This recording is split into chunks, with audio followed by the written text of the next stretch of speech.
ज़्यादातर लोग अपने आप को एक इंट्रोवर्ट या एक्सट्रोवर्ट के लेबल के साथ आइडेंटिफाई करते हैं, पर ऑब्वियसली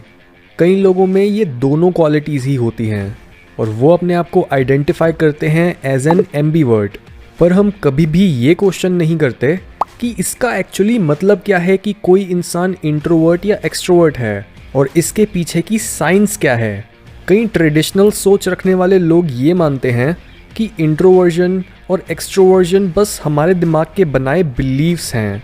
पर ये सच नहीं है। आप जिस तरह से दूसरे लोगों से इंटरैक्ट करते हो और जिस नज़र के साथ आप लाइफ को देखते हो, ये टोटली डिपेंड करता है आपके बचपन के एक्सपीरियंसेस और आपके जेनेटिक्स के ऊपर। यानी हमारा सोशल बिहेवियर हमारी बायोलॉजी डिसाइड करती है, जिसकी वजह से कई लोग जो इंट्रोवर्टेड होते हैं उनके लिए सोशल सिचुएशंस काफ़ी स्ट्रेसफुल होती हैं। जहां एक एक्सट्रोवर्ट को सोशल कम्युनिकेशन एनर्जाइज करता है, वहीं एक इंट्रोवर्ट सोशल होने के बाद साइकोलॉजिकली थका हुआ महसूस करता है और उसे अपने आप को वापस से रिचार्ज करने के लिए कुछ टाइम अकेले बिताना पड़ता है। और ऑल्दो इंट्रोवर्ट होना अपने आप में बुरी बात नहीं है, पर हर इंसान के पास ये एबिलिटी होनी चाहिए कि वो सिचुएशन के अकॉर्डिंग इंट्रोवर्ट या एक्सट्रोवर्ट बन सके। और अपने आप को बेहतर समझने के लिए सबसे पहले हम ये देखते हैं कि इंट्रोवर्जन और एक्सट्रोवर्जन शुरू कहाँ से होते हैं। कई ऑब्जर्वेशंस बताती हैं कि ये हमारे बचपन से शुरू होता है, क्योंकि हमारी ज़िंदगी के शुरू के 4 साल सोशल स्किल्स और परमानेंट बिहेवियर्स डेवलप करने पर फोकस्ड होते हैं।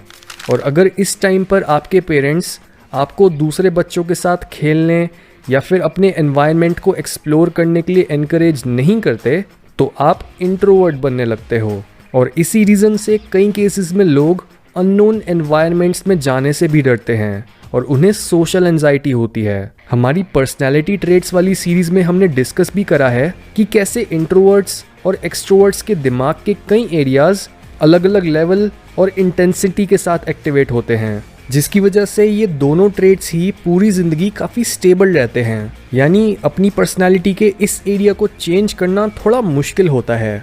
पर इसके बावजूद हर इंट्रोवर्ट के पास ऐसी कई टेक्निक्स हैं जिन्हें यूज़ करके वो अपनी सोशल स्किल्स को इम्प्रूव कर सकते हैं और अपना एक्सट्रोवर्जन इस हद तक बढ़ा सकते हैं कि वो किसी से भी बात करते हुए एंग्शियस ना हो और जो उन्हें बोलना है वो उसे ईजिली कन्वे कर पाएँ। और ये स्किल्स इम्प्रूव होती हैं प्रैक्टिस से। सबसे पहले आपको ये क्लियरली आइडेंटिफाई करना है कि आपको कम्युनिकेशन के एग्जैक्टली किस एरिया में इम्प्रूव होना है। क्या आप अपनी सोशल एंजाइटी यानी शाइनेस कम करना चाहते हो, या फिर आप दूसरों के आगे एक मीनिंगफुल सेंटेंस बोलने में भी लड़खड़ाते हो। अपनी बात कन्वे ना कर पाना एक साइन हो सकता है कि आप अपनी स्पीच में प्रिसाइज और आर्टिकुलेट नहीं हो, यानी आप दूसरों से बात करते टाइम फ्लुएंट और मीनिंगफुल सेंटेंसेस बनाने में बार बार नाकाम रहते हो। और इस सिचुएशन से बाहर निकलने का तरीका है राइटिंग, क्योंकि कुछ भी क्लियरली बोलने के लिए आपको क्लियरली सोचना पड़ता है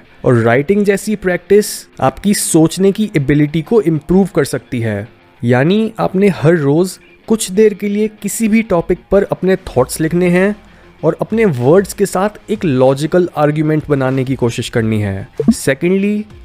अपने दिमाग को कुछ इस तरह से ट्रेन कर दो कि किसी भी कॉन्वर्सेशन के दौरान आपका फोकस उस टॉपिक और दूसरे इंसान पर ही रहे,